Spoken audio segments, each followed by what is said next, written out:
एक व्यक्ति काम की तलाश में दर दर भटक रहा था।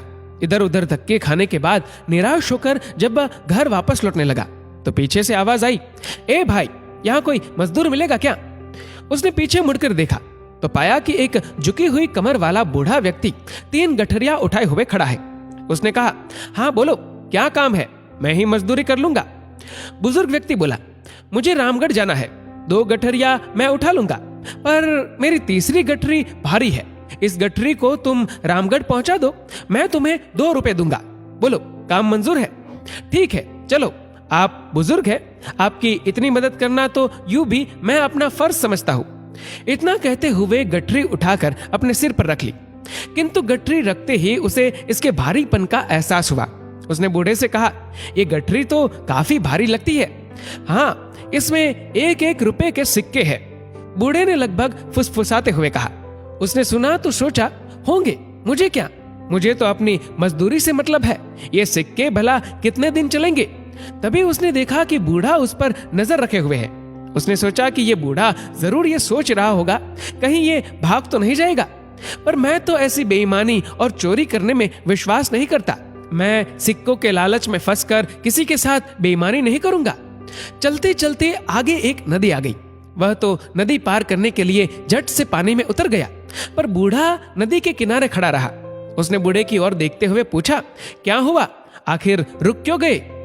बूढ़ा आदमी हूं, मेरी कमर ऊपर से झुकी हुई है, 2-2 गठरियों का बोझ नहीं उठा सकता, कहीं मैं नदी में डूब ही न जाऊं। तुम 1 गठरी और उठा लो, मजदूरी की चिंता न करना, मैं तुम्हें 1 रुपया और दे दूंगा। ठीक है, लाओ, पर इसे लेकर कहीं तुम भाग तो नहीं जाओगे? क्यों भला, मैं क्यों भागने लगा? भाई, आजकल किसी का क्या भरोसा, फिर इसमें चांदी के सिक्के जो है। मैं आपको ऐसा चोर बेईमान दिखता हूं क्या? बेफिक्र रहे, मैं चांदी के सिक्कों के लालच में किसी को धोखा देने वालों में से नहीं हूं। लाइए, ये गठरी मुझे दे दीजिए। दूसरी गठरी उठाकर उसने नदी पार कर ली। चांदी के सिक्कों का लालच भी उसे डगमगा नहीं पाया। थोड़ी दूर आगे चलने के बाद सामने पहाड़ी आ गई। वह धीरे धीरे पहाड़ी पर चढ़ने लगा, पर बूढ़ा अभी तक नीचे ही रुका हुआ था। उसने कहा, आइए ना, फिर से रुक क्यों गए? बूढ़ा आदमी हूं, ठीक से चल तो पाता नहीं हूं, ऊपर से कमर पर 1 गठरी का बोझ और उस पर भी ऊपर पहाड़ की दुर्गम चढ़ाई।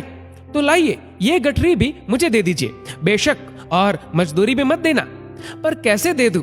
इसमें तो सोने के सिक्के हैं, और अगर तुम इन्हें लेकर भाग गए तो मैं बूढ़ा तुम्हारे पीछे भाग भी नहीं पाऊंगा। कहा ना, मैं ऐसा आदमी नहीं हूं। ईमानदारी के चक्कर में ही तो मुझे मजदूरी करनी पड़ रही है, वरना पहले मैं एक सेठ जी के यहाँ मुनीम की नौकरी करता था। सेठ जी मुझसे हिसाब में गड़बड़ करके लोगों को ठगने के लिए दबाव डालते थे। तब मैंने ऐसा करने से मना कर दिया और नौकरी छोड़कर चला आया। उसने यूं अपना बड़प्पन जताने के लिए गप हाँकी। पता नहीं तुम सच कह रहे हो या, खैर, उठा लो ये सोने के सिक्कों वाली तीसरी गठरी भी। मैं धीरे धीरे आता हूँ, तुम मुझसे पहले पहाड़ी पार कर लो तो दूसरी तरफ नीचे रुक कर मेरा इंतजार करना। वह सोने के सिक्कों वाली गठरी उठाकर चल पड़ा। बूढ़ा बहुत पीछे रह गया था। उसके दिमाग में आया, अगर मैं भाग जाऊं तो ये बूढ़ा तो मुझे पकड़ नहीं सकता और मैं एक ही झटके में माला माल हो जाऊंगा।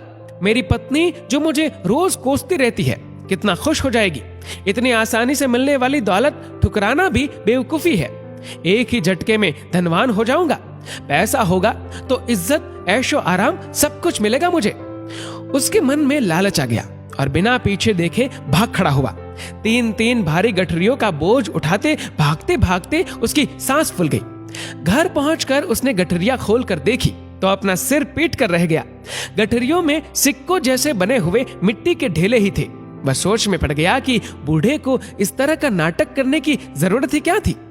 तभी उसकी पत्नी को मिट्टी के सिक्कों के ढेर में से एक कागज मिला जिस पर लिखा था, यह नाटक इस राज्य के खजाने की सुरक्षा के लिए ईमानदार सुरक्षा मंत्री खोजने के लिए किया गया था। परीक्षा लेने वाला बूढ़ा व्यक्ति और कोई नहीं, स्वयं महाराजा ही थे। अगर तुम भाग न निकलते तो तुम्हें मंत्री पद और मान सम्मान सब कुछ मिलता। पर हम सभी को सचेत रहना चाहिए। न जाने जीवन देवता कब हम में से किसकी परीक्षा ले ले। प्रलोभनों में न गिरकर सिद्धांतों को पकड़े रखने में ही दूरदर्शिता है। दोस्तों, इस वीडियो को लेकर आपकी क्या राय है नीचे कमेंट करके जरूर बताएगा। और अगर आपको वीडियो अच्छा लगा हो तो इस वीडियो को लाइक करेगा, शेयर करेगा ज्यादा से ज्यादा लोगों तक। और ऐसे ही और भी इंस्पिरेशनल वीडियोस के लिए सब्सक्राइब करें हमारे यूट्यूब चैनल को और फेसबुक पर फॉलो करें हमारे पेज को। धन्यवाद।